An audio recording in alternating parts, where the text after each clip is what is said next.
Mamma बाबा को follow करने से, पढ़ाई पर ध्यान देने से नंबर फर्स्ट आ जाएंगे। प्रश्न, मनमत पर किए हुए कर्मों के रिजल्ट और श्रीमत पर किए हुए कर्मों के रिजल्ट में अंतर क्या है? उत्तर, जो अपनी मत पर कर्म करते हैं उन्हें आगे चलकर कर्म कूटने पड़ते, दुखी होते रहते हैं। मनमत अर्थात माया की मत से कोई दिवाला मार देते, कोई बीमार पड़ जाते, कोई की अकाली मृत्यु हो जाती। यह सब है कर्म कूटना। श्रीमत पर तुम बच्चे ऐसे श्रेष्ठ कर्म करते हो जो आधा कल्प कोई भी कर्म कूटना नहीं पड़ेगा। गीत, तुम्हें पाके हमने जहां पा लिया है। ओम शांति। बच्चों ने गीत की 2 लाइन सुनी। जबकि हमने बेहद के बाप को पा लिया है तो बेहद के बाप से सारे विश्व की बादशाही हम ले रहे हैं। यह तो बिल्कुल साधारण बुद्धि से भी समझ सकते हैं कि भारत में जब देवी देवताओं का राज्य था तो कोई और धर्म नहीं था, लक्ष्मी नारायण का ही घराना था। जैसे एडवर्ड द फर्स्ट सेकंड राजाई चलती है ना, वह है यूनाइटेड किंगडम में। भारत में जब लक्ष्मी नारायण का राज्य था तो सारे विश्व पर ही उन्हों का राज्य था। यह मनुष्य भूल गए हैं। अब तुम बच्चों ने बाप को पा लिया तो विश्व की राजाई पा ली। बाप खुद कहते हैं, बच्चे तुम भूल गए हो, इस भारत में जब देवी देवताओं का राज्य था, सतयुग था, तो तुम सारे विश्व के मालिक थे। पार्टीशन आदि कुछ भी नहीं था। लक्ष्मी नारायण डबल सिरताज थे। बड़े बड़े राजे लोग भी पूजा करने के लिए अपने महलों में मंदिर बनाते हैं। लक्ष्मी नारायण का व राम सीता का थे, वे भी भारत के राजे और वह भी भारत के राजे, परंतु वे सतयुग त्रेता के थे, वे द्वापर कलयुग के थे। सतयुग त्रेता में लक्ष्मी नारायण राम सीता का राज्य था। फिर बाद में होते हैं विकारी राजाए। विकारी राजाए भी कैसे बनते हैं, यह बातें शिव बाबा इन द्वारा बैठ समझाते हैं। गाया भी जाता है, पूज्य पुजारी। सतो प्रधान से तमो प्रधान जरूर बनना है। कहते हैं, हे बच्चे, तुम पहले सतयुग में सतोगुनी महाराजा महारानी थे और संपूर्ण पवित्र थे। यह तुम बच्चों को याद रहता है। बरोबर हम सो पूज्य थे, अब नहीं है। फिर पुरुषार्थ से हम वह पद पा रहे हैं। माया ने पुजारी बना दिया है। यह शिक्षा भी मिलती है, वह धारण करनी है। कॉलेज में जो शिक्षा मिलती है वह भी स्टूडेंट्स की बुद्धि में रहती है ना। बच्चों की बुद्धि में रहता है, हम भारतवासी सो देवता थे, कल्प पहले भी बाप ने आकर राजयोग सिखाया था। तर बाबा म्हणता है, भगवान को पाके तुमने जहान को पा लिया है। भगवान हमारा हो गया तो सारा विश्व हमारा होने वाला है। हम सारे विश्व पर राज्य करेंगे। सगळ्या विश्वावरती आपलं राज्य असणार आहे। सतयुग आणि त्रेतायुगामध्ये बाबांच्या बच्चांचं राज्य आहे। आपण भक्ती मार्गामध्ये हे माहितीच नव्हतं आपल्याला की आपण ज्या देवी देवतांची पूजा करतोय, लक्ष्मी नारायणची पूजा करतोय, राम सीतेची पूजा करतोय, वास्तविक ते या भारत भूमीचे राजा राणी होते। त्यांनी राज्य केलेले आहे। आपण त्यांना देवी देवता समजत होतो, ते आपला पार्ट बजावण्यासाठी आले, खाली अवतार घेऊन आले, परमेश्वराचाच अवतार होते, अशा वेगवेगळ्या कल्पना बुद्धीमध्ये होत्या। बाबांनी आपल्याला सत्य सांगितलेलं आहे की हेच जे देवी देवता आहे ज्यांची तुम्ही पूजा करता ते राज्य करत होते या विश्वावरती. आणि या विश्वावरती तेव्हा कुठल्याही प्रकारचं पार्टिशन नव्हतं. सगळ्या सतयुगाच्या स्टार्टिंगला सगळ्या विश्वावरती लक्ष्मीनारायणचं राज्य होतं. मग त्यांच्या गाद्या चालल्या, दुसरे लक्ष्मीनारायण, तिसरे, असे 8 लक्ष्मीनारायण. नंतर त्रेता 1250 वर्षानंतर राम सीतेकडे हे राज्य हस्तांतरित झालं, ट्रान्सफर झालं त्यांच्याकडे. ते देवी देवता ज्यांची आपण पूजा करतोय तेच राजा राणी आहे. त्यांनी राज्य केलेलं आहे या धर्तीवरती. असं नाही की राजा राणी वेगळे आणि मग देवी देवता वेगळे स्वर्गामध्ये होते कुठेतरी. स्वर्ग या भारत भूमीवरती होता आणि देवी देवतांचे महाराजा महाराणी पहिले होते लक्ष्मीनारायण. नंतर मग 1250 वर्षानंतर क्षत्रिय घराणं आलं आणि त्याचे राजा राणी बनले राम सीता. आणि त्याच्याशिवाय मग वेगवेगळ्या ठिकाणी मग थोडं जसं विस्तार होत गेला तर तसे कुठं कुठं कोणते कोणते राजे असतील, पण मुख्य महाराजा महाराणी लक्ष्मीनारायण आणि नंतर राम सीता. मग थोडं सांभाळण्यासाठी इतर ठिकाणी पण राजे लोक असतील, पण राज्य कोणाचं? मेन बाबांच्या बच्चांचं. प्रत्येकाचे पार्ट वेगवेगळे राहतील, पण राज्य आपलं सगळ्या धर्तीवरती, संपूर्ण विश्वावरती. बाबा म्हणतात युनायटेड किंगडम म्हणजे इंग्लंडमध्ये त्यांची गादी चालायची. राजा Edward the first, Edward second, त्यांच्या राजांचे नावं. तर बाबा म्हणतात त्यांचं राज्य कुठं होतं? लिमिटेड होतं इंग्लंडवरती, युनायटेड किंगडम वरती. पण जेव्हा सतयुग होतं तेव्हा राज्य होतं लक्ष्मीनारायणचं आणि ते फक्त भारतावरती नाही, विश्वावरती राज्य होतं. भारत भूमीवरती सगळे राहत होते, पण दुसरीकडे कोणाचे कुठलंही आपण कुठेही जाऊ शकत होतो. आणि बाबांनी सांगितलेले आहेत की सगळ्या संपूर्ण जे भारताच्या बाहेर आहे सगळीकडे पाणी राहील, पण कुठे कुठे अमेरिका वगैरे असे बेटासारखे राहतील, जिथं तुम्ही पिकनिकसाठी जाल, जिथं तुम्ही राऊंड मारण्यासाठी जाल. असं नाही की तुम इधर नहीं आना, इधर से नहीं आना, इस पानी से नहीं आना, इस आकाश से नहीं आना, असं कोणी कोणाला कुठेही म्हणणार नाही. तिथं आपलंच राज्य आहे सगळीकडे, संपूर्ण विश्वावरती. तर बाबा म्हणतात हा जो इतिहास आहे हा लक्षात ठेवा तुम्ही. हा दुनियावाल्यांना माहिती नाहीये आणि हा खास आपला इतिहास आहे. आपण बाबांचे बच्चे, आपण बघायचे स्वतःला. जेव्हा बाबा हे आपल्याला आठवण करून देतो किंवा रोज जे सुदर्शन चक्र फिरवायचे, आपण स्वतःला बघायचे की आपण लक्ष्मीनारायणच्या राज्यामध्ये आणि आपल्याला कोणी रोखणारं टोकणारं नाहीये. कुठली हद्द नाही, कुठली लिमिट नाही, कुठली जे देशामध्ये मर्यादा आहे, राज्यामध्ये मर्यादा आहे. आता शहरामध्ये भांडणं आहे, राज्यामध्ये भांडणं आहे की हमें इधर आना है, हमें उधर जाना है. वेगवेगळ्या प्रकारचे जे एक भारत भूमीवरतीच इतके भांडणं चालू आहे. लेकिन वो जो दुनिया है, हमारी जो दुनिया है, हमारा जो सतयुग बाबा हमें बनाकर दे रहा है, वहां पर कोई लड़ाई झगड़ा नहीं है, कोई पार्टीशन नहीं. सब पूरे संपूर्ण विश्व पर सगळ्या कणाकणावरती बाबांच्या बच्चांचं राज्य आहे. मुख्य निमित्त भले लक्ष्मीनारायण राम सीता आहे, पण सगळे असं कोणालाही वाटणार नाही की आपलं राज्य नाहीये, हे आपण गुलाम येतो. अशा प्रकारची स्थिती कोणाची नाहीये बाबांच्या बच्चांची. मग बाबा म्हणताय हे राजे, तुम्ही जे सतयुगामध्ये सतोप्रधान होते, तमोप्रधानता यायला सुरुवात झाली द्वापरमध्ये थोड्या थोड्या प्रमाणामध्ये. मग ते त्यावेळेला जे राजे झाले, द्वापरमध्ये जे राजे झाले, मग भारत भूमीवरती त्यांनी राज्य केलं. ते मग आपले पहिले जे राजे होते लक्ष्मीनारायण राम सीता यांचे मंदिरं त्यांनी आपल्या महलमध्ये बनवायला सुरुवात केली. बाहेरही बनवले, पण आपले रोजचं पूजा करण्यासाठी, रोजचं दर्शन घेण्यासाठी त्यांनी आपल्या महलमध्ये पण त्यांचे मंदिरं बनवायला सुरुवात केली. म्हणजे त्याचा अर्थ काय झाला? विकारी राजाए निर्विकारी राजाओं की पूजा करणे लगे. त्यांच्यामध्ये विकार आले द्वापर नंतर. जे राजे झाले द्वापर नंतरचे ते मायेच्या प्रभावामध्ये यायला लागले थोडे थोडे, आणि याचा अर्थ ते विकारी राजे होते. आणि मग ते पूजा कोणाची करायला लागले? लक्ष्मीनारायण राम सीताची. म्हणजेच ते कोण होते? लक्ष्मीनारायण राम सीता राजे होते.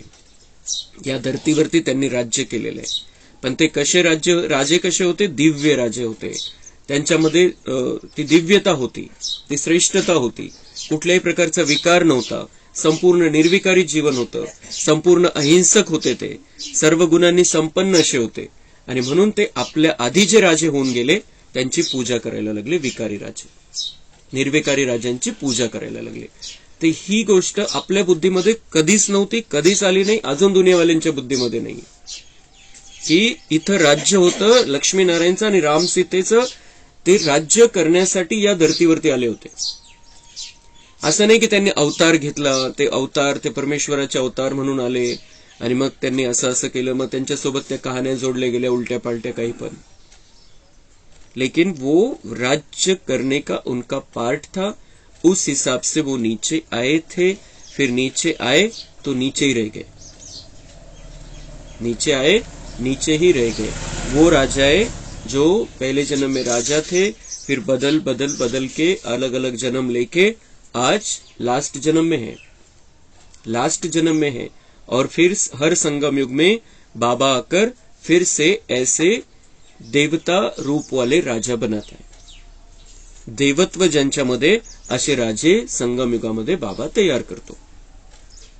हा अशा प्रकारचा जो इतिहास आहे हा दुनियावाल्यांना माहितीच नाही. बाबा म्हणतात तुम मेरे विद्यार्थी हो, भगवान के विद्यार्थी हो, तुम साधारण नहीं हो, भगवान के विद्यार्थी हो, तो तुम्हें ये सारी बातें बुद्धी में रखनी है. आपल्याला पुन्हा ती राजाई प्राप्त करायची आहे, पुन्हा लक्ष्मीनारायण सारखं बनायचंय, पुन्हा त्या लेवलला पोहोचायचंय. आपण 5000 वर्षानंतर पुन्हा बाबांचे बनलेलो आहे. और ऐसी सुंदर दुनिया में हमें चलना है. आणि खूप जास्त मेहनत, खूप जास्त वर्षाची पुरुषार्थाची गरज नाहीये. आता जेवढे टाइम भेटलेला आहे आपल्याला तेवढा फक्त आपल्याला थोडं गंभीरतेने घ्यायचं आहे की चांगल्यात चांगला आणि श्रेष्ठ मध्ये श्रेष्ठ पुरुषार्थ आता आपल्याकडून झाला पाहिजे. आता चूक नाही झाली पाहिजे. ज्या नियम मर्यादा बाबांनी सांगितलेली आहे, जी दिनचर्या सांगितलेली आहे, अमृतवेला, मुरली, जे भोजन बनवताना खाताना बाबांची आठवण, त्यानंतर दिवसभरामध्ये बाबांची आठवण, कर्म करत असताना बाबांच्या आठवणीमध्ये कर्म करायचे. ज्यांना ज्यांना शक्य झालं त्यांनी नुमाशाम योग करायचंय 6:30 ते 7:30, त्यावेळेला बाबांच्या आठवणीमध्ये राहायचंय. नंतर रात्री झोपताना बाबांना हिशोब द्यायचाय. ही जी दिनचर्या बाबांनी सांगितलेली आहे त्या दिनचर्येमध्ये आपल्याला आता बिलकुल कसूर नाही ठेवायची, त्याच्यामध्ये कसरच ठेवायची नाही. हे झालंच पाहिजे आपल्याकडून. ते त्यासाठी आपण स्वतःला तयार करायचंय कि हम कितना दिव्य बन रहे हैं, कितना श्रेष्ठ बन रहे हैं. तर ते बनायचंय. पण त्यासाठी असं नाही की आता आपल्याला ते एखाद्याला कलेक्टर व्हायचं असेल, डॉक्टर व्हायचं असेल, इंजिनियर व्हायचं असेल, त्याचं जर पहिलीपासून हिशोब लावला तर त्याला 25 ते 30 वर्ष अभ्यास करावा लागतो. तेव्हा तो डॉक्टर बनतो, इंजिनियर बनतो किंवा कलेक्टर बनतो. आणि अटॅक आला, सगळा अभ्यास संपला, 25 वर्षाची मेहनत संपली. लेकिन हम अगर अभी रहे हुए 12 साल, अगर हम ये 12 साल में भी हमें 5 साल ही मेहनत लेनी है, बाद में तो होगा भी नहीं. 5 वर्ष आपण पकडायचे. 5 वर्षामध्ये आपण जर हे बाबा जसं सांगतोय तसं तसं जर करत गेलो आपण तर 5000 वर्षाचं भाग्य बनणार आहे. 5 वर्षामध्ये त्यांचं भाग्य 25 वर्ष अभ्यास करून, दिवस रात्र मेहनत करून, आणि ते पण किती टेन्शनचं काम आहे. त्यांचे जर पुस्तकं बघितले तर परेशान व्हायचं काम आहे. इतकी मेहनत घेऊन ते बनतात. नाही अटॅक आला, काही नाही झालं, 25 वर्ष पुढचे त्यांचं ते कामात येतं. तो जो केलेलं आहे सगळं 25 वर्ष, 50 वर्ष कामात येईल. पण आपण जे आता करू हा सगळा अभ्यास संस्काराच्या रूपामध्ये आपल्या सोबत जाणार आहे. संपणार नाहीये तो इथंच, संस्काराच्या रूपामध्ये आपल्या सोबत येईल. आणि ही 5 वर्षाची मेहनत ती आनंददायी मेहनत आहे. असं नाही की खूप आपल्याला टेन्शन आहे, खूप लोड घ्यायचं आहे, हे राहिलेलं आहे, हे राहिलेलं आहे, हे गणित सोडवायचे, ते करायचंय, हे करायचं, ही आकृती काढायची, तो डायग्राम काढायचा आहे, असं काही नाहीये. खूप सोपा अभ्यास बाबांनी दिलेला आहे, खूप सोपा अभ्यास. ते जे आहे कलेक्टरसाठी त्याच्यापेक्षा, डॉक्टरसाठी जो अभ्यास आहे त्याच्यापेक्षा खूप खूप खूप सोपा अभ्यास आहे, खूप सोपा अभ्यास आहे. फक्त थोडंसं लक्षपूर्वक करायचं एवढंच आहे. थोडं गंभीरतेने स्वतःला आपण समजून सांगायचंय.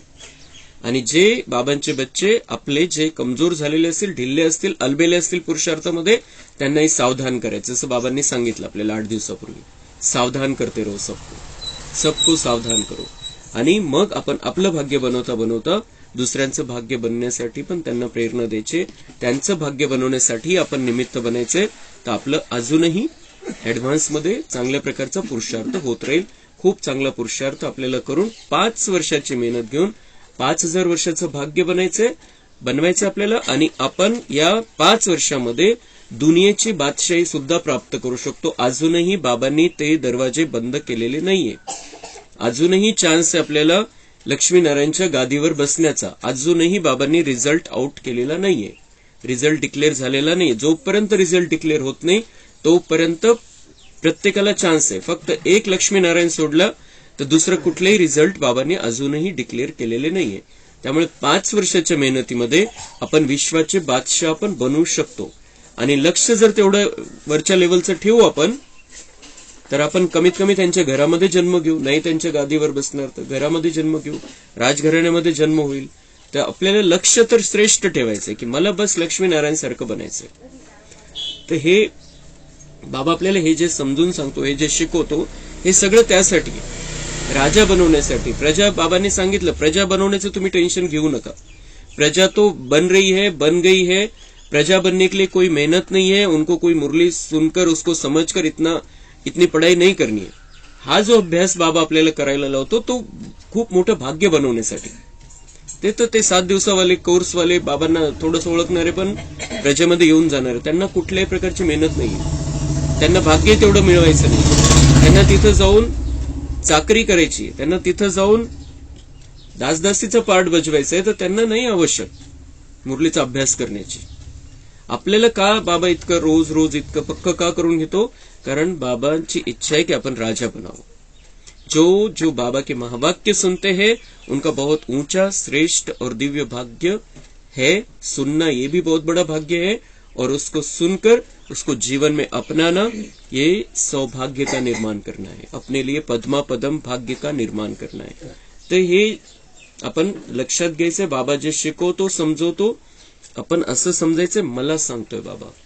मुरली चाललेली आहे, सगळ्यांसाठी चाललेली, आणि 140 देशामध्ये चालती मुरली. हीच मुरली चालतीये, सगळेजण हेच महावाक्य ऐकताय, सगळ्यांसाठी बाबांनी चालवलेली असं नाही. माझ्याशी बाबा बोलतोय आणि माझ्यासाठी ही मुरली चाललेली. ही मुरली माझ्यासाठी चाललेली आहे. तर हे पक्क ठेवून आपण जर मुरली ऐकू तर आपल्याला सगळे पॉइंट्स क्लिअर होतील आणि आपलं जे पहिलं जीवन आहे ते संपूर्ण रीतीने परिवर्तन होऊन जाईल. कलियुगामधून आपण अतिशय श्रेष्ठ लेवलच्या संगम युगामध्ये राहू शकतो. तो बाबा म्हणता है, बच्चों की बुद्धि में रहता है हम भारतवासी सो देवता थे. कल्प पहले भी बाप ने आकर राजयोग सिखाया था. श्री कृष्ण तो सतयुग का प्रिंस था. श्री कृष्ण ने यह पद पाया है अपने बाप से. कृष्ण कोई अकेला नहीं था. लक्ष्मी नारायण की राजधानी थी जो अब फिर से स्थापन हो रही है. तो तुम बच्चों की बुद्धि में यह आना चाहिए. तर बाबा म्हणताय कृष्ण कोणी एकटा नव्हता. कृष्ण काही एकटा नव्हता. तो कोणावरती राज्य करणार? मग संपूर्ण राजधानी होती. श्रीकृष्ण पण बाबांकडून शिकून तिथं राजकुमार बनला आणि राजा बनणार आहे, नारायण बनणार आहे. पण तो बाबांकडे शिकला, राजयोग शिकला. या मुरलीच्या द्वारे बाबांनी श्रीकृष्णाला शिकवलं. श्रीकृष्ण तयार झाला ही मुरली ऐकून ऐकून. तो बाबा म्हणते फिर अकेला थोड़ी जाएगा, अकेले को राजा बनूंगा, फिर तो किस पर राज करेगा वो? तो फिर बाबा सारी राजधानी तैयार करता है सतयुग के लिए, संगम युग पर. तो ही राजधानी तयार होतीये. आपण पुन्हा 5000 वर्ष पहिले सारखं बाबांकडून शिकून घेतोय. पुन्हा आपल्याला श्रीकृष्णासारखं बनायचंय, लक्ष्मीनारायण सारखं बनायचंय. बाप सारी सृष्टि पर तत्वों सहित सब पर ब्लिस करते हैं. बाबा येतात तर सगळ्या सृष्टीवरती वरदानांचं वर्षाव करतात. कृपा दृष्टी असते त्यांची. ब्लेसिंग देते हैं सबको, वरदान देते हैं. मतलब सारी सृष्टी पर बाबा म्हणता मैं ब्लिस करता हूं. सगळ्या सृष्टीच्या कल्याणासाठी बाबा हे कार्य करत असतो. सो तो सिवाय परमपिता परमात्मा के और कोई कर न सके. ब्लिस अर्थात मेहर. यहां तो देखो तत्व आदि सब तमो प्रधान है. बाबा म्हणता इथं किती खराबी झालेली, मी सगळं बदलून टाकतो. इथलं सगळं खराब झालेलं आहे. बरसात पड़ती है तो नुकसान कर देती, तूफान लगते रहते हैं. यह सब बेकायदे हुआ ना. बाबा म्हणता इथं नियम मर्यादेमध्ये राहिलेले नाहीये 5 तत्व. कुठे काही गडबड, कुठे कधी पाऊस येतो, कधीही वादळ येतं, तो ये नुकसान कर देते हैं. सतयुग में कोई भी बेकायदे बात होती नहीं जो नुकसान आदि हो. ज्या सतयुगामध्ये आपल्याला 12 वर्षानंतर जायचंय, बाबा म्हणताय तिथं असं कुठलंही नियम मर्यादेच्या बाहेर 5 तत्व वागणार नाही. त्यामुळे कुठलंही नुकसान तिथं होणार नाहीये. खेती टाइम पर तैयार होगी, टाइम पर पानी मिलेगा. वहां कोई उपद्रव होते नाही.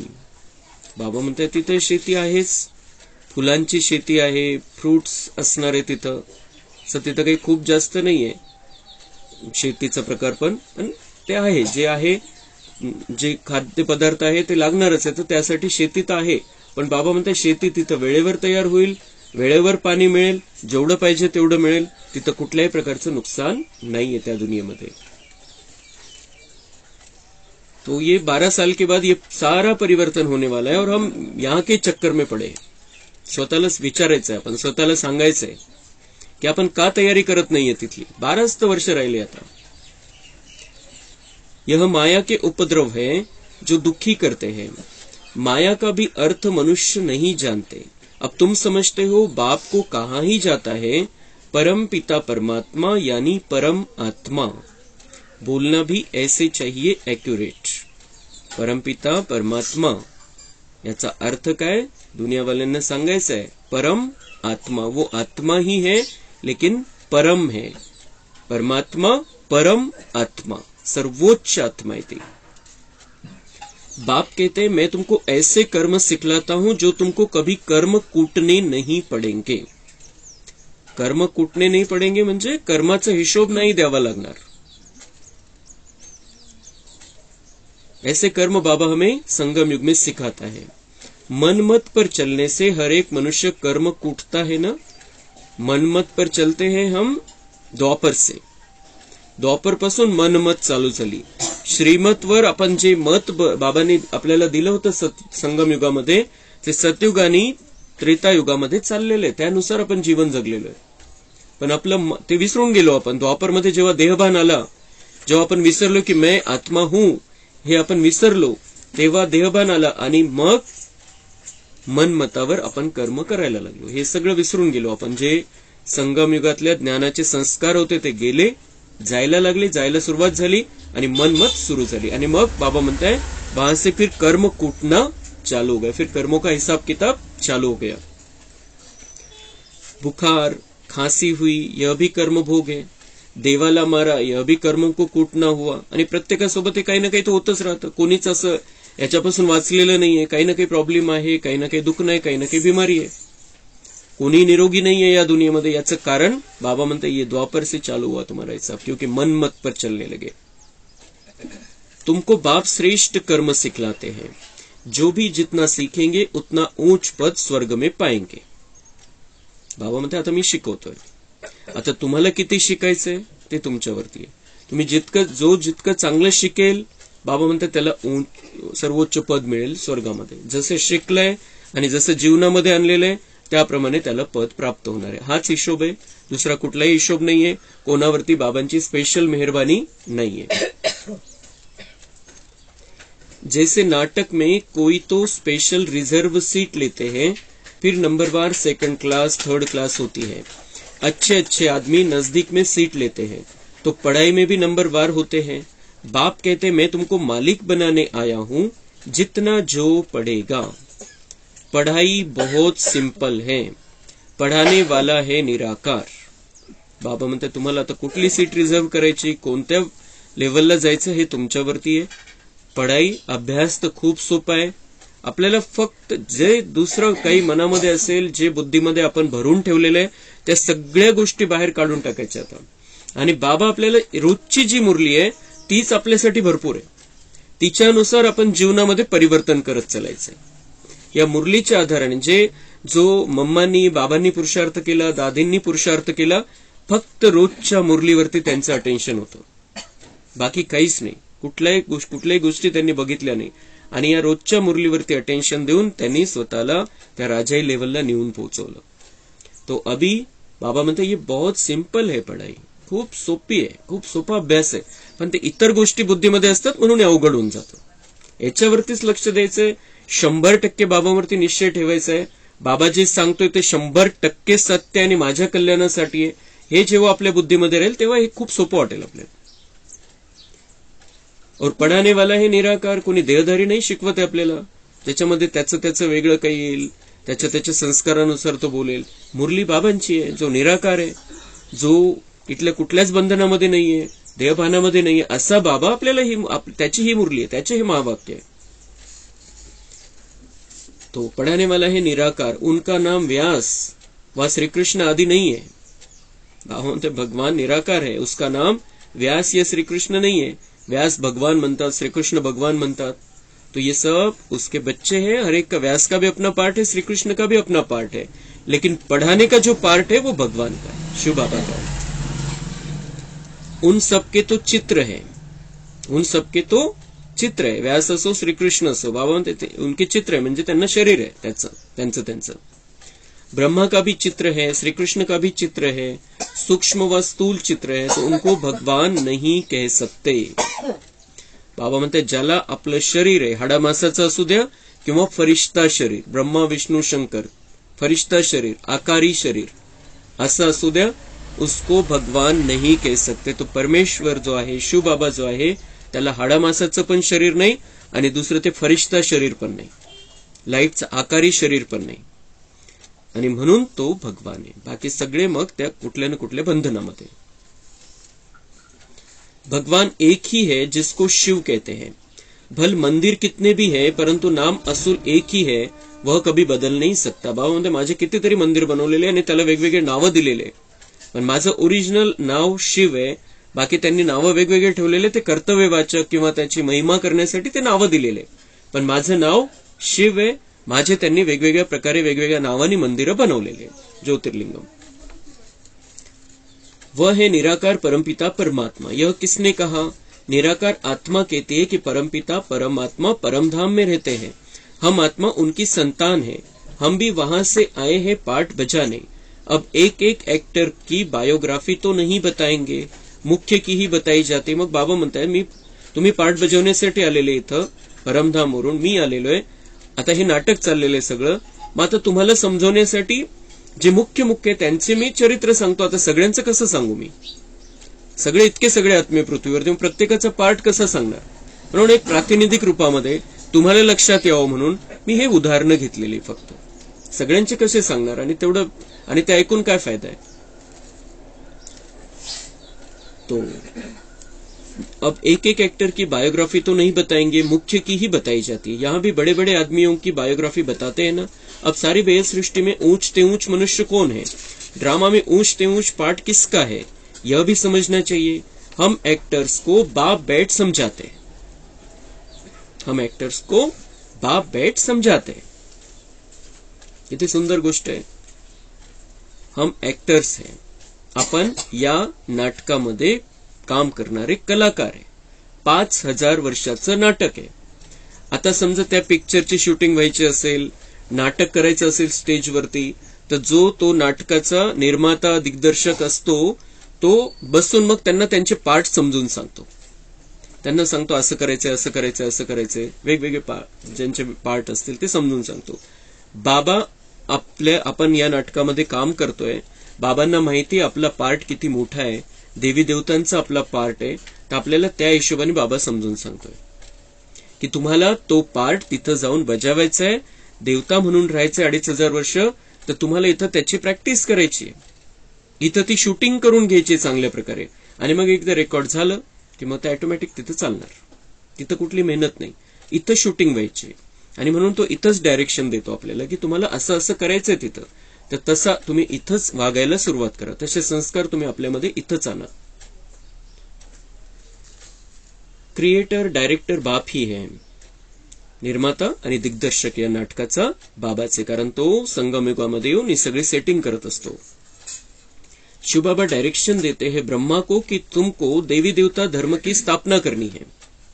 सगळ्यात पहिले त्याला डायरेक्शन देतो, त्याला मार्गदर्शन करतो की तुला स्थापन करायचं. त्यांना जसे साक्षात्कार झाला सगळ्यात सुरुवातीला, ते पहिले विनाशाचं झाला, मग देवी देवता येत आहे वरतून खाली, तसा साक्षात्कार झाला. मग ती जशी त्या दुनियेचं चित्र त्यांच्या समोर आलं, मग वाणी झाली त्यावेळेला की तुझे ऐसी दुनिया बनानी है. त्यांना नाही कळालं हे कोण सांगतंय मला, पण बाबांचं डायरेक्शन त्याला त्याच वेळेला भेटलं होतं की तुझे ऐसे. आणि तेव्हापासून ते जे महावाक्य ऐकलं त्यांनी बाबांचं, त्यांना ती जाणीव झाली की बाबा परमेश्वर माझ्याकडून काहीतरी करून घ्यायचं त्याला.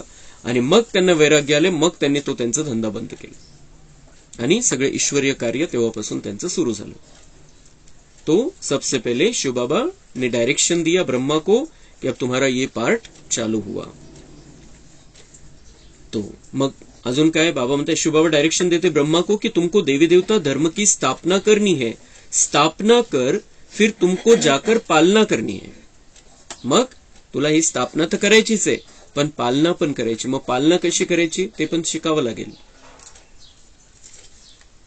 बाबा म्हणता है मैंने क्या डायरेक्शन दिया ब्रह्मा को, देवी देवता धर्म की स्थापना करनी, स्थापना कर फिर तुमको जाकर पालना करनी. हम नहीं करेंगे, शिव बाबा नहीं करेगा.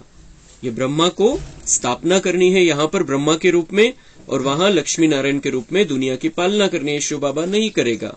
तो शिव बाबा स्थापना भी हमारे द्वारा ही करता है, ब्रह्मा के द्वारा और ब्रह्मा के बच्चों के द्वारा नई दुनिया की स्थापना करता है, और हम ही नई दुनिया में जाकर राज करने वाले. बाबा म्हणता है मुझे नहीं करना, ये मैं तुम्हारे द्वारा करवाता हूं, करा के लेता हूं. हम नहीं करेंगे, तुमको सिखलाते हैं, डायरेक्शन देते हैं ना. बाबा म्हणता मी तुम्हाला शिकवणार, माझं डायरेक्शन, तुम्हाला डायरेक्शन देणं, ज्ञान देणं हे माझं काम आहे. करण करावनार है ना, खुद करते भी है, खुद करते भी है, नॉलेज सुनाते हैं और तुमसे कराते. मी काय करतो, बाबा म्हणते मी ज्ञान ऐकवतो. माझं पार्ट काय, ज्ञान ऐकवणं. मैं क्या करता हूं, ज्ञान सुनाता हूं और हमारे से करा के लेता है. करण करावनहार तो आहे. श्रीमत मिलती है यह करो, श्रीमत देतो बाबा म्हणताय मी की तुम्ही हे करा, तुम्ही असं करा, तुम्ही असं बोला, तुम्ही असं वागा, असे व्हायब्रेशन ठेवा, अशी भावना ठेवा.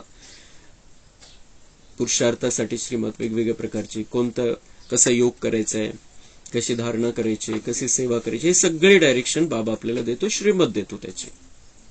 तर त्या श्रीमतची जो जितकी फॉलो करेल त्या श्रीमतला तितकं उच्च भाग्य. ड्रामा अनुसार ब्रह्मा यह स्थापना कर फिर राज्य करेंगे, ब्राह्मण ब्राह्मणिया भी राज्य करेंगे. मग ड्रामा बनलेला आहे, ड्रामा फिक्स आहे. ब्रह्मा हा स्थापनेचं कार्य करणार, आणि त्यांनी आपण बघितलं, आपल्याला माहिती आहे की ब्रह्माने कसं हे त्याचं स्थापनेचं कार्य केलं, साकारमध्ये पण आणि आता फरिश्ता रूपामध्ये पण, वरती राहून सूक्ष्मवतनमध्ये राहून फास्ट स्पीडनी कार्य करतोय ब्रह्मा. स्थापना का कार्य तो वो कर रहा है, हमें उसमें पूरा सहयोग देना है, 100% सहयोग द्यायचा आहे. मग आपण पण ब्रह्मासारखंच तिथं जाऊन राज्य करणार. तिथं जाऊन, इथं नाही राज्य करायचं आपल्याला, तिथं जाऊन राज्य करणार देवी देवता रूपामध्ये. तो बाप समझाते मैं निराकार एक हूं और सब साकारी है. अब वह निराकार परमपिता परमात्मा आत्माओं को मत देते हैं. आत्मा इन कानों से सुनती है, मुख से बोलती है. पुन्हा बाबा त्या निराकार स्थितीमध्ये आपल्याला घेऊन जातात की मधून मधून हे स्वतःला सांगा, मैं आत्मा हूं, इस शरीर में विराजमान हूं, इस कानों से सुनती हूं, मुख से बोलती हूं, आंखों से देखती हूं, मैं अंदर बैठी हूं. असं मधून मधून ही प्रॅक्टिस करायची आपण. तो सबसे मुख्य हुआ परमपिता परमात्मा, फिर ब्रह्मा विष्णु शंकर सूक्ष्म वतनवासी, फिर संगम युग पर है जगदम्बा सरस्वती और जगत पिता ब्रह्मा. यह बड़े ते बड़े हुए ना, इन द्वारा रचना होती है. तुम सब मिलकर भारत को स्वर्ग बनाते हो, बाप की मदद से तुम मनुष्य को देवता बनाते हो. असे महावाक्य असे एकदम छापून जायला पाहिजे आपल्यामध्ये. बाबा काय म्हणतोय, तुम सब मिलकर भारत को स्वर्ग बनाते हो, तुम सब मिलकर भारत को स्वर्ग बनाते हो. कोणी दुसरं नाही, आपल्याला बनवायचं या भारताला स्वर्ग. कसा, बाप की मदत से तुम मनुष्य को देवता बनाते हो. भारताला स्वर्ग कसा बनवतो आपण, बाबांच्या मदतीने आपण मनुष्यांना देवता बनवण्याचा रस्ता दाखवतो. सतयुग में होते हैं दैवी संप्रदाय. बाप कहते हैं हम तुमको ऐसे कर्म सिखलाते हैं जो कभी दुखी नहीं होंगे. अब सारा मदार है तुम्हारे पुरुषार्थ पर. बाबा म्हणतात मी तुम्हाला असे कर्म शिकवतोय की मग तुम्ही कधीच दुःखी नाही होणार. 2500 वर्षाची तर गॅरंटी आहे की आपण कधीच दुःखी नाही होणार. आणि आपण जितके श्रेष्ठ, जितके जास्तीत जास्त चांगले संस्कार भरून जाऊ आपण, तर तितकं तितकं आपलं द्वापर पण चांगलं जाईल.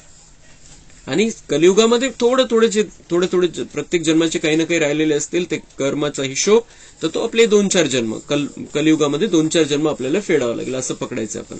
पण आपण जवळपास 80 जन्म बिना दुःखाचे बनवू शकतो. इथं ते कर्म बाबा आपल्याला त्यासाठी शिकवतोय. तितके श्रेष्ठ, तितके दिव्य संस्कार आपण आपल्यामध्ये भरून घ्यायचे. बाबा म्हणताय फिर मैं ऐसे कर्म सिखलाता हूं जो कभी दुःखी नहीं होंगे. अब सारा मदार है तुम्हारे पुरुषार्थ पर. असं नाही की हे वाटप चाललेलं आहे, खिरापत वाटायची, काहीतरी मी देणार आहे तुम्हाला, छूमंतर करणार आहे. सारा मदार है तुम्हारे पुरुषार्थ पर. मेरा काम है तुम्हें समझाना और जो मैं कहता हूं उसको करने के लिए ताकत देना, ये मेरा काम है। करना तो तुम्हें है। चाहे बाप का बन फर्स्ट क्लास तिकीट लो, सूर्यवंशी बनो, चाहे चंद्रवंशी बनो, बाबा म्हणताय तुमची मर्जी आहे। चाहे बाप का बन फर्स्ट क्लास तिकीट लो, बाप का बन फर्स्ट क्लास तिकीट लो, बाबा असं मध्येच रहस्यमय बोलत असतात। अब बाबा का तो हम बन गए, बाबा म्हणताय बाप का बनकर फर्स्ट क्लास तिकीट लो। फर्स्ट क्लास तिकीट कोणाला भेटणार आहे? जे बाबांचे बनतील। जसं बाबांनी काल सांगितलं, संपूर्ण बलिहारी, संपूर्ण समर्पण, याचा अर्थ बाबांचा बनणं। बाबा के तो हम है, बाबा तो हमारा है, मोघम नहीं। बाबा का अगर हम दिल से बनते हैं, अगर बाबा पर अपना सब कुछ न्योछावर कर देते हैं, सब कुछ बाबा का, मेरा कुछ भी नहीं, आणि जे काही आहे माझ्याकडे ते ट्रस्टी बनून सांभाळतोय, बाबांचं आहे असं समजून सांभाळतोय, तो इसका मतलब हम बाबा के बन गए। और बाबा के बनकर बाबा की श्रीमत पर जो चलता है, बाबा म्हणता है उसे फर्स्ट क्लास तिकीट मिलेगी। फर्स्ट क्लास की तिकीट म्हणजे राजा किंवा राजघराणा। और नहीं तो फिर सूर्यवंशी बनो, चाहे चंद्रवंशी बनो, तुमची मर्जी है। बाबा म्हणताय चंद्रवंशी कोण? फेल होणार आहे। फेल, नापासातून पहिला नंबर राम सीता, जे नापास होणार आहे त्यांच्यामधून 31 कोटी आत्म्यामध्ये पहिला नंबर है राम सीता। तो हमें राम सीता नहीं बनना है, हमें लक्ष्मी नारायण जैसा ही बनना है। फर्स्ट नंबर में आना है, फर्स्ट नंबर में आना है, सूर्यवंशी में आना है। त्रेता युगामध्ये नाही यायचंय वरतून खाली, पास व्हायचंय आणि पास मध्ये पण फर्स्ट क्लास मध्ये यायचंय। यह तो जानते हो, तुम्हारे मम्मा बाबा सबसे जास्ती पुरुषार्थ करते हैं, सेवा करते हैं, वह तो महारानी महाराजा बनेंगे। तुम उन्हों की गद्दी पकड़ेंगे ना, या नापास हो जाएंगे। बाबा म्हणतात तुम्हारे मम्मा बाबा आहे, ब्रह्मा बाबा आणि मम्मा तुम्हारे मम्मा बाबा आहे, तर ते इतका चांगला पुरुषार्थ करताय, ते महाराजा महाराणी बनताय। तुमचे तुमचे माता पिता या संगम युगामध्ये, अलौकिक जीवनामध्ये तुमचे माता पिता आहे, ते महाराजा महाराणी बनणार आहे, आणि तुम्ही नापास झालं तर शोभेल का? बाबा म्हणतात तुम्ही त्यांच्या गादीवर बसण्याचा पुरुषार्थ करा, त्यासाठी तेवढी मेहनत घ्या। मुख्य धर्म है 4, फिर तो बहुत छोटे छोटे मठ आदि निकलते रहते हैं, आपस में लड़ते झगड़ते रहते, क्योंकि पार्टीशन है बहुत, जहां तहां झगड़ा लगा पड़ा है। सतयुग में तो ऐसे नहीं होता। बाप समझाते मीठे लाडले बच्चे, इस ड्रामा को समझना है। यह तो जानते हम आत्मा परमधाम से आती है, गर्भ में चोला धारण कर हम पार्ट बजाते हैं। अभी पार्ट पूरा हुआ है, फिर यह शरीर छोड़ अशरीरी होकर जाना है। बाप आया हुआ है और सबकी मत है कलयुगी आसुरी मत, उससे श्रेष्ठ बन नहीं सकते। अब मैं तुमको सुमत देता हूं, और कोई की भी मत पर न चलो, और कोई की भी मत पर न चलो। बाबा हा इशारा पण देता है, वार्निंग पण देता है, आदेश पण देता है कि अभी सबकी मत पर देखकर चलकर देख लिया क्या हालत हो गई है तुम्हारी भी और दुनिया की भी। अब बाबा म्हणता है अब मेरी मत पर चलो, और बाबा की मत मिलती है मुरली से, और उस मुरली में जो बाबा हमें सिखाता है, समझाता है, उस मत पर हमें चलना है। मैं श्रेष्ठ ते श्रेष्ठ हूं, जरूर ऊंचा बनाऊंगा। बाबा म्हणताय माझ्यापेक्षा मोठं कोणी नाहीये या दुनियेमध्ये, मी सगळ्यात मोठा आहे। तर मी जर शिकवतोय आणि मी जर सांगतोय तर मी तुम्हाला मोठाच बनवेल। गॅरंटी ठेवा बुद्धीमध्ये की मी तुम्हाला खूप मोठा बनवून टाकेल, तुम्ही माझ्या मतावरती चला फक्त। तो वह श्रीमत पकड़नी चाहिए, और कोई की मत ली तो धोखा खाएंगे। वार्निंग, बाबा म्हणताय और कोई की मत ली तो धोखा खाएंगे, गारंटी है। कदम कदम पर श्रीमत लेंगे तो इन लक्ष्मी नारायण जैसा बनेंगे। मग बाबा सांगतोय कदम कदम पर श्रीमत लेंगे। बाबांनी क्या कहा है इस बारे में? बाबांनी क्या कहा है? बाबांनी काय सांगितलेलं आहे अशा वेळेला, या सिच्युएशन मध्ये बाबांनी काय सांगितलेलं आहे? जर ते आठवू आपण किंवा कधी नाही आठवलं आपल्याला, बाबांना विचारू, आपण निमित्तला कोणाला विचारू, आणि आपण ते पक्क करू की बाबा की श्रीमत क्या है इस बारे में, त्याच्यावरती तशा प्रकारे आपण चालू, तर गारंटी है कि हम लक्ष्मी नारायण जैसे बन जाएंगे। अभी दूसरे किसी मन मत पर या पर मत पर हमें नहीं चलना है। बाबा ने जो कहा है वही हमें करना है। अब उनकी महिमा ही है, त्वमेव माताश्च पिता त्वमेव, मैं बाप, टीचर, सद्गुरु के रूप में तुमको मत देता हूं.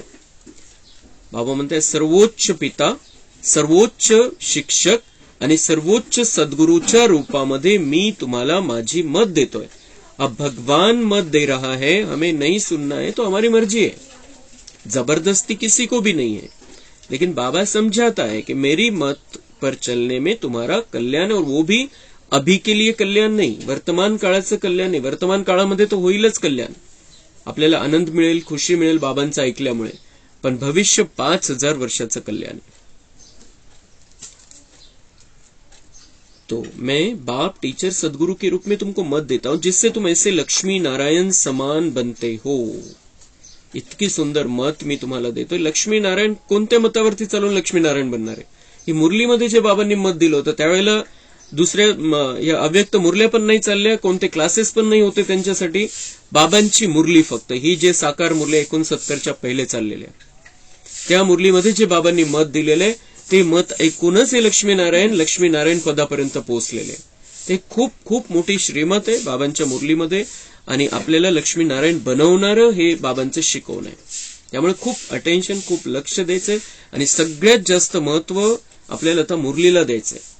दुनियेमध्ये दुसरी कोणतीच गोष्ट महत्वाची नाहीये. बाबांची मुरली रोज ऐकणं, आणि बाबांनी जे स्थान बनवून दिलेलं त्या स्थानावरती ऐकणं. कुठेही गेलेलो आपण, समजा आपण दुसऱ्या शहरामध्ये गेलेलो, तिथेही बघून ठेवायचं आपण कुठे आपल्याला जाता येईल मुरलीला. तो वो जो बाबा का क्लास है हमें मिस नहीं करना है, क्योंकि कारण कोणती गोष्ट आपल्या पुरुषार्थाला स्पीड देईल काही सांगता येत नाही, आणि नाही आज ऐकली तर ती 5000 वर्ष पण आपल्याला नाही भेटणार, आणि 5000 वर्षानंतर पण नाही ऐकायला भेटणार आपल्याला, क्योंकि वो रिकॉर्डिंग हो गई. तो तुम जानते हो ड्रामा में यह वेद शास्त्र आदि सब पहले से ही बने हुए हैं. शास्त्रों में जो कुछ है जैसे बने हुए हैं फिर भी वही बनेंगे. कितनी गुह्य बातें सुनाते रहेंगे जो बच्चे समझकर फिर समझा सके. व्यास तो लिखने वाला मनुष्य होगा ना. भगवान किसको कहा जाता है? वह तो सभी का बाप है, श्री कृष्ण नहीं. बाबा व्यास कौन है? लिखने वाला मनुष्य है. और भगवान किसको कहा जाता है? जो सबका बाप है, सभी देवी देवताओं का बाप है, उसको भगवान कहेंगे. श्री कृष्ण तो सबका बाप नहीं है. श्री कृष्ण तो राजकुमार है, वो तो बाप ही नहीं है किसी का. श्री कृष्ण तो राजकुमार है. वो जब नारायण बनेगा तब अपने एक बच्चा एक बच्ची का बाप बनेगा. श्री कृष्ण किसी का भी बाप नहीं है, कोणाचाच बाप नाही, एकाचा पण नाही. तो जेव्हा नारायण बने, लग्न होईल स्वयंवरानंतर, मग तो त्याचे जे संतान होईल, एक बच्चा और एक बच्ची, उसका वो बाप है सिर्फ, बाकी किसी का भी बाप नहीं है. एक ही बाप है हम सबका, परमपिता परमात्मा, शिव बाबा निराकार, आत्मा का बाप परमात्मा. श्री कृष्ण की हिस्ट्री ज्योग्राफी को भी तुम बच्चे जानते हो. भगवान तो सृष्टि का रचता ठहरा. राजयोग भगवान ने सिखलाया, न कि श्री कृष्ण ने. तुमको यह नशा रहना चाहिए कि हम यह राजयोग सीख भविष्य प्रिंस प्रिन्सेस बनेंगे. बाबांना काही असं नाही वाटत की श्रीकृष्णाचं किती नाव होतं माझं नाव होत नाही, म्हणून मग बाबा सांगत असतो की श्रीकृष्ण ने नहीं सुनाया, मैंने सुनाया, श्रीकृष्ण नहीं है बाप, मैं बाप हूं. पण बाबांना ते सत्य सांगावं लागेल, कारण श्रीकृष्ण आता ब्रह्माच्या रूपामध्ये, श्रीकृष्ण या धर्तीवरती अजून परमधाम मध्ये गेलेला नाहीये, आणि त्याची आठवण केल्यामुळे कोणाचे पाप नष्ट होणार नाहीये. बाबांना आता आपले पाप नष्ट करून घ्यायचे आणि आपल्याला देवी देवता बनवायचे, तर ते श्रीकृष्णाला देहाच्या रूपामध्ये आठवण करून कोणाचंही भलं होणार नाहीये, आता पाप नष्ट नहीं होणार आहे. म्हणून बाबांना हे क्लियर करावं लागतं की मैं निराकार परमात्मा, आत्मा का कनेक्शन परमात्मा से होना चाहिए. मुझे आत्मा समझकर, स्वयं को आत्मा समझकर मुझ एक परमात्मा को याद करो. ही बाबांची श्रीमत आहे. मग जर श्रीकृष्ण मध्ये आला तर एक परमात्म्याची आठवण कशी राहील बुद्धीमध्ये. म्हणून बाबांना हे क्लियर करावं लागतं कि श्रीकृष्ण का पार्ट अलग है. श्रीकृष्ण बहुत सुंदर है, बहुत श्रेष्ठ है, मेरा नंबर 1 का बच्चा है. लेकिन अब भक्ती मार्गामध्ये बाबांनी थोडी थांबवलं. 2500 वर्ष त्याची भक्ती केलेली आहे, आजपर्यंत चाललेली आहे, ती थोडी बाकीच्यांना थोडी थांबवतोय बाबा. श्रीकृष्णाची भक्ती, त्याला जर तसं काही असतं त्याने चालूच दिली नसती भक्ती. ती भक्ती जी सुरू झाली द्वापरपासून. पण आता क्लिअर करावं लागेल शेवटी, कारण कनेक्शन आता कोणाशी पाहिजे. आता देहाशी कनेक्शन नाही पाहिजे, आता निराकार ते सर्वोच्च शक्तीशी कनेक्शन पाहिजे. म्हणून बाबा हे क्लियर करून घेतो कि श्रीकृष्ण तुम्हारे सामने उदाहरण के रूप में रहना चाहिए. तुम्हाला श्रीकृष्ण सारखं बनायचंय. पण श्रीकृष्णाशी कनेक्शन जोडून तुम्ही श्रीकृष्णासारखं नाही बनू शकत. श्रीकृष्णाच्या बापाशी कनेक्शन जोडायचे आणि त्याच्याकडून तुम्ही ती शक्ती प्राप्त करून घ्यायची. हे बाबांना क्लिअर करावं लागतं संगमयुगामध्ये येऊन. त्याला काही ईर्ष्या द्वेष नाही, उलट तो महिमा करतो श्रीकृष्णाची. मेरा नंबर 1 का बच्चा है, मेरा श्रेष्ठ बच्चा है, और भक्ति वालों ने उसका अपमान किया है. बाबांना नाही चांगलं वाटत त्याचा अपमान, त्याची निंदा, त्याच्यासोबत एवढे कहाण्या जोडलेले आहे. बाबा हमें सत्य बताता है, मैं उसका बाप हूं, उसको भी मैंने तैयार किया, और तुम भी उसके जैसा पुरुषार्थ करो, तुम भी उसके जैसे बन जाएंगे. तो आपली ही शाळा आहे, हा जो बाबांचा कॉलेज युनिव्हर्सिटी आहे, त्याचा मॉनिटर श्रीकृष्ण आहे. बाबा आपल्याला सांगतोय की त्याच्यासारखं करा तुम्ही पुरुषार्थ. पण मी त्याच्याकडून पुरुषार्थ करून घेतलेला आहे, त्यांनी खूप चांगल्या प्रकारे केलेला आहे, म्हणून तो त्या लेवलला पोहोचला. तुम्ही पण त्याच्यासारखं बन. तुमको यह नशा रहना चाहिए कि हम यह राजयोग सीख भविष्य प्रिंस प्रिंसेस बनेंगे. बैरिस्ट्री पढ़ते हैं तो नशा रहता है, इम्तिहान पास कर जाकर कुर्सी पर बैठ बैरिस्टर बनेंगे. तर बाबा म्हणते तुम्हाला नशा पाहिजे, तुम्ही या परमेश्वराच्या शाळेमध्ये आलेले, तुम्हाला आता हा नशा पाहिजे की आम्ही शिकून सवरून बाबा जे शिकवतो तसं करून आम्ही राजकुमार राजकुमारी बनणार आहे. त्यांना जो बैरिस्टर वकिली शिकण्यासाठी जातो त्याला नशा असतो की मैं वकील बनूंगा, मैं जज बनूंगा. तुम्हाला नशा पाहिजे की तुम राजकुमार राजकुमारी बनेंगे. और कहाँ के राजकुमार राजकुमार? एखाद्या राज्याचे नाही, संपूर्ण विश्वाचे. तो ये नशा रहना चाहिए हमें. तुम जानते हो मरना तो सभी को है. अभी बाप कहते हैं मरने से पहले पुरुषार्थ करो. मरना तो है, जायचं तर आहे सगळ्यांनाच, पण बाबांची श्रीमत काय? मरने के पहले पुरुषार्थ कर लो, बहुत अच्छा पुरुषार्थ करो, बहुत ऊंचा भाग्य बना लो.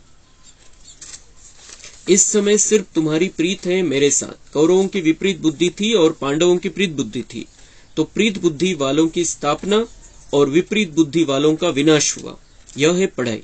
पहले तो निश्चय चाहिए कि बाप हमको राजाओं का राजा बनाने पढ़ाते हैं. 5,000 वर्ष के बाद तुमको पढ़ाने आता हूं. ड्रामा में कोई भी चेंज नहीं हो सकती. ड्रामा में कोई भी चेंज नहीं हो सकती. पक्क करायचंय आपल्या पार्टसाठी, बाबांच्या पार्टसाठी पण, आणि दुसऱ्या कोणाच्याही पार्टसाठी पण. त्याचं ते दुसऱ्या एखाद्याचा पार्ट बघूनच आपण परेशान होत असतो जास्तीत जास्त वेळेला. तर हे महावाक्य छापून ठेवायचं बुद्धीमध्ये. ड्रामा में कोई भी चेंज नहीं हो सकती. ड्रामा में जिसका जिस समय जो पार्ट है वही चलने वाला है. त्याची रेकॉर्डिंग त्यानुसारच ओपन होईल, त्यानुसारच त्याचं ते जे कर्म आहे ते चालेल, त्याचा पार्ट चालेल. मग आपल्याला लोड यायचं कामच राहणार नाही. ड्रामा में कोई भी चेंज नहीं हो सकती. तुम जानते हो कि सत्य बोलने वाला एक ही बाप है. बाकी जो सभी मनुष्य मात्र ईश्वर के लिए रास्ता बताते हैं और उनकी रचना के लिए जो बोलते हैं सो तो सभी झूठ है. मनुष्य समझते भी हैं, परंतु अभी तक प्रभाव निकलने का समय नहीं है, तो देरी लगेगी. बाबा म्हणता है कि अभी बाकी सभी मनुष्य ईश्वर के लिए रास्ता बताते और उनकी रचना के लिए जो बोलते हैं सो तो सभी झूठ आहे. बाबाविषयी जे सांगितलेलं बाबा म्हणतात सगळं खोटं आहे. डायरेक्ट सांगतोय बाबा, माझ्याविषयी जी तुम्हाला माहिती दिली गेली शास्त्रामधून किंवा कोणत्याही प्रवचनामधून, कोणत्याही महाराजांनी, कोणत्याही कथाकारांनी माझ्याविषयी जी माहिती दिली खोटी माहिती दिली. खरं मी सांगतोय, माझा परिचय मी तुम्हाला खरा देतोय. मनुष्य समजते भी है परंतु अभी प्रभाव निकलने का समय नहीं. त्यावेळेला बाबांनी सांगितलं होतं अभी प्रभाव निकलने का समय नहीं, लेकिन अभी प्रभाव तो निकल रहा है. आता ब्रह्माकुमारीज मध्ये जे ज्ञान दिलं जात आहे हे ईश्वरच त्यांना देतोय. कोणती तरी शक्ती हे सगळ्यांना जाणवायला लागलेलं आहे. तो विषय आता राहिलेला नाही. प्रभाव तो निकल गया है. प्रभाव निकलने का त्यावेळेला बाबांनी सांगितलं होतं अभी समय नहीं है, देरी लगेगी. कालची जी मुरली, आता 2-3 दिवसापासून तिथे एक मोठे त्रिनिदादचे स्वामी ब्रह्मदेव आलेले, संन्यासी मधुबनला आलेले, आणि त्यांनी कालची मुरली मधुबनमध्ये डायमंड हॉलमध्ये बसून ऐकली, व्यवस्थित ऐकली त्यांनी. आणि नंतर त्यांनी सांगितलं की तुम्हारा बहुत बड़ा भाग्य है, तुम इतने महावाक्य, भगवान के महावाक्य सुनते हो. मुझे बहुत अच्छा लगा मुरली सुनकर, असं त्यांनी सांगितलं. तो ये प्रभाव तो निकल रहा है. ये साधु संन्यासी, बाबांनी सांगितलं ये साधु संन्यासी भी आकर ये भगवान की बातें सुनने वाले. काही पण त्यांचं आता कसं असतं की जरी ऐकलं आणि जरी कळालं तरी त्यांना प्रॉब्लेम खूप आहे. मग त्यांचं सगळं शिष्य संप्रदाय त्यांना सोडून निघून जाईल. त्याच्यानंतर बाकीचे त्यांचे जे साथीदार आहे संन्यासी, मग ते परेशान करून टाकतील त्यांना, तुम्ही क्या कर रहे हो. म्हणून मग ते त्यांची तेवढी हिंमत नाही होत सोडायची, बाबांचा बच्चा बनण्याची, की भगवे सोडून पांढरे घालायचे नाही होत. वो हर एक का अपना अपना पार्ट है. पण सगळ्यांना लक्षात यायला लागलेलं आहे की हे जे महावाक्य हे परमेश्वराचे डायरेक्ट, आणि इथं खूप खूप सुंदर, खूप श्रेष्ठ असे महावाक्य ऐकवले जात आहे आणि त्याच्यामुळे प्रॅक्टिकलमध्ये परिवर्तन दिसतंय. हे सगळ्यांना आता लक्षात यायला लागलेलं आहे. त्यावेळेला बाबांनी सांगितलं होतं की प्रभाव निकलने का समय नहीं है तो देरी लगेगी, ट्रेन तो अपने टाइम पर पहुंचेगी ना, 8 के बदले 2 बजे तो नहीं पहुंचेंगी. बाबा म्हणतात प्रत्येक गोष्टीचं आपली एक वेळ असते, त्यानुसार सगळं परिवर्तन होतं. त्यावेळेला बाबांनी सांगितलं होतं की समय अनुसार परिवर्तन होगा, तुम्हारा प्रभाव निकलेगा. 100 जणांच्या समोर चालवलेली ही मुरली आहे. त्यावेळेला बाबांनी सांगितलं होतं तुम्हारा प्रभाव निकलेगा, सारी दुनिया ये सारे महावाक्य सुनेगी, परिवर्तन होगा, सबको समझ में आ जाएगा. भगवान पढ़ाता है, भगवान राजयोग सिखा रहा है और मनुष्यों को देवता बना रहा है. त्याच्यामध्ये देवत्व यायला लागलेलं आहे. तो बाबा म्हणतात समय पर सब होगा. असं नाही की 8 वाजताची ट्रेन आहे आणि ती 2 वाजताच पोहोचून जाईल. आणि त्यानुसार आता तो टाइम झालेला आहे. सगळ्यांच्या समोर हे स्पष्ट झालेलं आहे की काय चाललेलं आहे. हम यह पुरुषार्थ करते करते समझते हैं अभी जल्दी स्वर्ग में चले जाए. बाबा म्हणताय बच्चांना काय वाटतं कि हम जल्दी स्वर्ग में चले जाए. अभी आना तो है स्वर्ग, पण बाबा म्हणतात टाइम पे होगा सब, जल्दी स्वर्ग में चले जाए. परंतु बाबा स्टेशन मास्टर कहते हैं कि फ्लैग डाउन या सिग्नल नहीं है, अजून देरी है. बाबा म्हणताय मी स्टेशन मास्टर आहे, मला माहिती आहे कोणती गाडी कधी येणार आहे, कोणत्या गाडीला सिग्नल द्यायचा आहे. मी स्टेशन मास्टर पण आहे. तर बाबा म्हणते अभी सिग्नल नहीं मिला है इसलिए अभी स्वर्ग नहीं आने वाला, अभी टाइम है थोड़ा सा. त्यावेळेला बाबांनी सांगितलं होतं समय है अभी, अभी अजून देरी, अजून सिग्नल ओके नाही, अजून बच्चे तयार नहीं झालेले, अजून देरी है. राजाई स्थापन हो जाए तब तो चलेंगे ना. राजे तर तयार व्हायला पाहिजे, ती राजधानी तर तयार व्हायला पाहिजे, मग तो अपने समय पर. बाबा म्हणतात ट्रेन जो सतयुग में, अभी तुम संगम युग में हो, संगम युग से सतयुग में ट्रेन जा रही है, लेकिन वो समय पर जाएगी, समय से पहले नहीं जाएगी. तो उसके पहले राजाई स्थापन होनी चाहिए, बच्चे तैयार होने चाहिए. बहुत बच्चे कहते हैं बाबा यहां रहकर हम तंग हो गए. बाबा कहते यह तो तुम्हारा नंबर 1 जन्म है, इसमें तुम्हें कभी तंग नहीं होना है. बाबा म्हणताय बच्चे काय म्हणतात की आम्ही तंग झालेले, परेशान झालेली, ही टेन्शनची दुनिया, इतकी सुंदर दुनिया येणार तर लवकर यायला पाहिजे. तर बाबा म्हणताय इथं तंग बिलकुल व्हायचं नाहीये, हा तुमचा नंबर 1 जन्म आहे, नंबर 1चा जन्म आहे. लक्ष्मी नारायण बनून ती त्या लेवलला पोहोचून तो जो जन्म आपल्याला घ्यायचा आहे त्याच्यापेक्षाही श्रेष्ठ जन्म आहे, कारण आता आपण ईश्वराचे बच्चे बनलेलो आहे. जे 21 जन्म जे म्हणतात, 8 सतयुगाचे, 12 त्रेताचे आणि हा संगमयुगातला 1 जन्म आहे. तर हा जन्म त्या 20 जन्मापेक्षाही श्रेष्ठ आहे. त्या पहिल्या सतयुगातला जो पहिला जन्म आहे त्याच्यापेक्षाही हा नंबर श्रेष्ठ जन्म आहे. या शरीरामध्ये राहून आपल्याला बाबा भेटलेला आहे, इथं राहूनच बाबा भेटलेला आहे. तर इथं तंग नाही व्हायचंय, परेशान नाही व्हायचंय. बाबांनी सांगितलेले सदा उमंग उत्साह के पंख उड़ाते चलो, उड़ते चलो, उड़ाते चलो, और जो झूले बाबा हमें देता है उस झूले में झूलते रहना है. बाबा हमें प्यार का झूला देता है, शांति का, आनंद का झूला देता है, उसमें झूलते रहना है, आनंदामध्ये राहायचंय, परेशान बिलकुल नाही व्हायचंय. इथल्या सगळ्या दुनियेला आपल्याला व्हायब्रेशन द्यायचे, सगळ्या दुनियावाल्यांना व्हायब्रेशन द्यायचे, आणि आपल्या या शरीरामध्ये राहून आपल्याला पुरुषार्थ करायचा आहे. ते शरीर भलेही कसंही असू द्या, किती त्रास होऊ द्या, किती बिमारी येऊ द्या, किती तकलीफ येऊ द्या, शुक्रिया म्हणत चालायचं या शरीराला. सगळ्या नसाला, पेशीला शुक्रिया द्यायचे, आपण धन्यवाद करायचे की या शरीर, हे शरीर इतकं भाग्यशाली शरीर आहे, या शरीरामध्ये राहून मला बाबा भेटलेला आहे. आपल्या मेंदूपासून पायापर्यंत सगळ्या संपूर्ण शरीराच्या सगळ्या पार्टला आपण शुक्रिया म्हणत राहायचंय, क्योंकि इस शरीर में, इस शरीर रूपी मंदिर में जब मैं आत्मा विराजमान हूं तब मेरा बाबा से मिलन हुआ है.